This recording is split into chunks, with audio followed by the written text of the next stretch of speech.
Ladies and gentlemen, welcome back to Driven Wyld. Today we are talking about false accusation on Uber Eats. So recently I got an email from one of my subscribers, Joseph Morosky. Thank you so much for emailing me about this and making this video possible. And it turns out that Joe here ended up having a situation with Uber Eats that is actually more common and I think is growing to be more common nowadays. And it's annoying because it's almost causing more issues than it's supposed to. So with that said, we are talking about everything that's being said in this email, how it actually is on the Uber Eats platform, and everything in between. But before we do that, let's go over a quick disclaimer. The content of this video does not contain, is never intended to be, legal, business, financial, tax, or health advice of any kind. This video is for entertainment purposes only. It is advised that you conduct your own research and consult qualified professionals before applying anything you find online. I also want to be clear that everything that we're going to be going over is very market to market and case by case, and what applies to me and my market may not apply to you. So with that said, let's get started. Hi Joe, I hope you are doing well. I am a longtime viewer, subscriber, and frequent commenter on your channel. I recently accepted an order from a local Chinese restaurant, and when I arrived, the employee told me they were unable to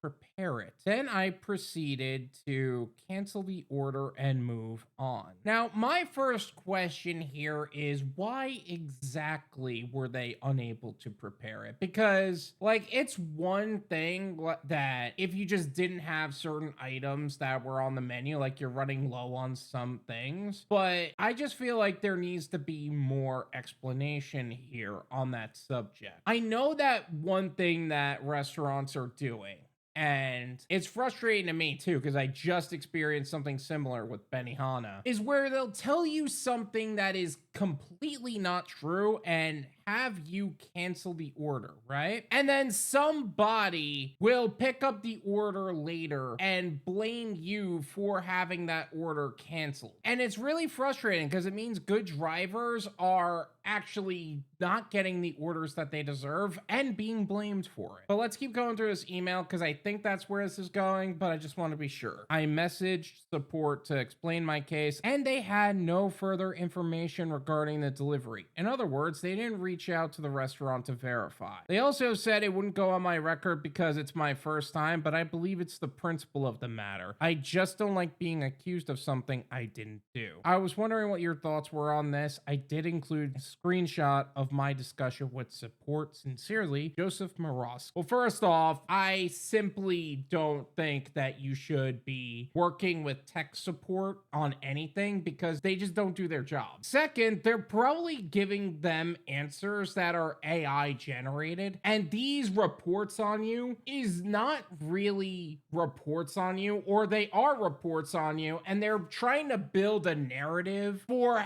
why they may deactivate you later. Like if you get too intelligent, they'll bring this up later. And because you're not able to really set the record straight or get these things removed because support is being less than supportive, this is what keeps happening. And it's frustrating because it feels like you're fighting people over and over again for simple things that shouldn't be the case. Anyway, let's take a look at this screenshot. I went to pick up an order from Good Fortune Chinese restaurant in Hampton, Virginia, and the employee informed me that they were unable to prepare and that he had no way to contact Uber Eats to tell them so. Then I proceeded to cancel the order. Later, I received a notification from Uber Eats stating that I had picked up the order and failed to deliver it. This is obviously wrong since there wasn't an order to pick up due to the restaurant's inability to prepare it. Wait a second. You said the screenshot says you picked it up and failed to deliver it? Because that's not the same thing as what I got. Yeah, you see, what I got was delivery not marked as picked up. And that's what I got a notice for. I don't understand why that's even a thing. If the restaurant claims that you can't pick it up because they just don't have it for whatever reason, whether it's the restaurant not being able to fulfill it or they handed it to someone else and they didn't take it, that's not on me. That shouldn't be my fault. In fact, I unassigned an order recently and I didn't get this notice. Suddenly now I'm getting this notice because I had an order canceled. It's just politics. It's just nonsense politics. They're trying to punish you for standing up for yourself. And that's what it is. It's like HR trying to build a case on why they would have you fired, even though there's no valid reason to do so. They're trying to develop that paper trail on you. But in this case, they're saying you picked up the order and didn't deliver it. Did you mark that you picked up the order? It doesn't seem that way. You reached the Uber support team. I understand the inconvenience this situation has caused you. It's important to clarify that the notification you received was an educational message and will not impact your account. You can continue to make deliveries without any issues. Unfortunately, we cannot provide you more details about the specific delivery related to the notification. However, please know that customer feedback is intended to be constructive, not punitive. Yeah, that's a bunch of bullshit. And that is 100% bullshit. What they're trying to say is that we don't like the fact that you had to have an order canceled because it cost us money. So we're going to find a reason to blame it on you, not give you any valid reason on why you got it to begin with. Claim it was educational. Meanwhile, it was based on the full situation, not the reality of the situation. And therefore, you're getting this message. In the event that we decide to deactivate you, we have a paper trail backing us up, and you don't have the evidence to back up your claim. So you look like the asshole. It's just one of those sneaky things that all of these platforms do. It doesn't matter if it's Doordash or UberEats or Grubhub. UberEats is particularly known for this because you can't even fight it. Like, they're just sending you an educational message even though they are logging stuff on their end. What I would do is that in the event that you do need to file a suit, is that you keep documentation on this subject. Like, have replies. Don't just take everything at face value. This is one of the main reasons I have a YouTube channel. So I'm documenting every shady thing that is happening. So that way, not only it's educational for you guys, but I also have a paper trail. Yes, this is just as much for me as it is for you guys, just to be absolutely clear about that. Now,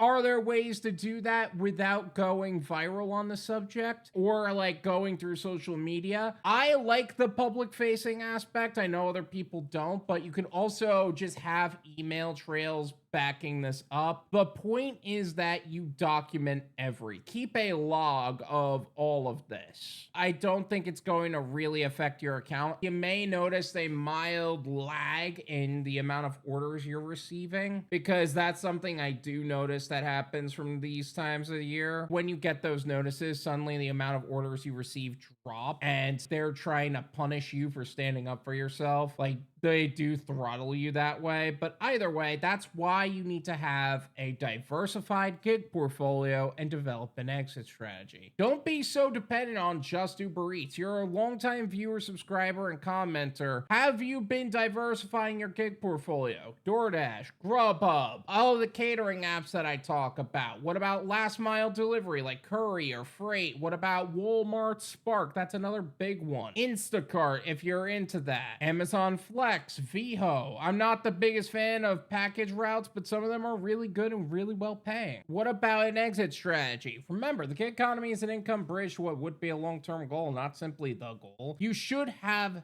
some method to make money independent of your own activity. Whether that's investing, whether that's real estate, whether that's building your own delivery service provider, make sure that you're not the only reason you're making money. Remember, the gig economy as a whole is always shifting, and the smartest gig workers right now are making adjustments to expand their earning opportunities from being a gig worker to being a delivery service provider. So I partnered with experienced professionals to create a step-by-step guide to create a six-figure earning business in as little as 90 days of focused hard work. This course is going to guide you to create your own business entity and foundation, methods to source restaurants and drivers with game-changing opportunities, work with top-of-the-line seamless technology for drivers and merchants, and resources and done-for-you contracts to protect you financially. You will also have access to high-level professional guidance to help you build your business foundation and support you as you reach greater heights. Check the link in the description and get started on transforming how businesses serve customers and how gig workers will get greater opportunities with you. We are excited and looking forward to helping you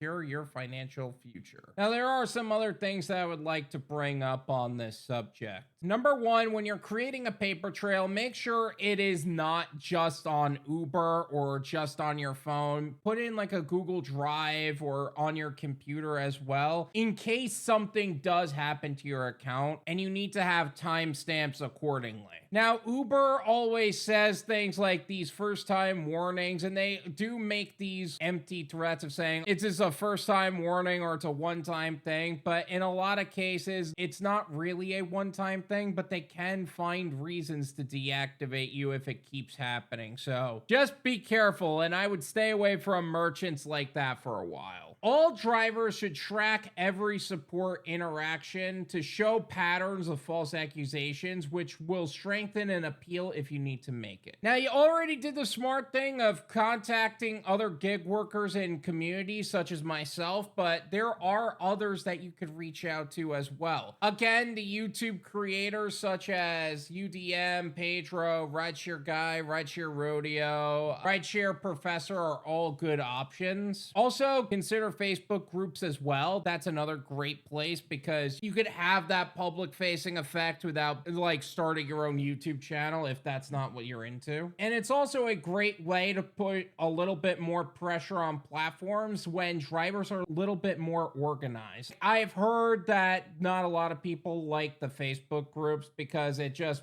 boils a lot of negativity. I think it's a great way to build a portfolio of evidence to potentially take to these companies, but that's just personal opinion. And it's only as good as people willing to follow through on that. And I get the frustration that Uber rarely verifies with the customer or the merchant that actually takes place here. I understand that being accused of this level of dishonesty can feel personal and insulting. I wouldn't internalize it though. A lot of times it's system automation, not a reflection of who you are as a driver. And in the event that this does happen, don't use the text chat. Call them personally or send an email to support. Obviously, emails to support are only going to go as far as that. Phone call is always better than chat support, especially in a lot of cases where they just push it to AI. If you guys also have a story or a suggestion of a topic you'd like me to talk about, my email is drivenwyld@gmail.com. Feel free to email me there, and who knows, maybe you'll get featured in a video as well. If you would like to learn more about some of the services of the gig platforms that we have talked about in the past and are offering to gig workers today, make sure to check out my website, drivenwyld.com. Also, if you want to stay on the cutting edge of what's happening in the gig economy today and be actively involved in the conversations taking place, make sure to check out my new channel, Gone Wild Live Clips and Podcasts, where we take the live streams we hold on Thursdays at 9 and cut them down to more digestible clips and have them posted there. And check out my Patreon for exclusive clips that cannot be posted on YouTube and full-length live stream replays, as well as other membership perks for self-employed individuals. Once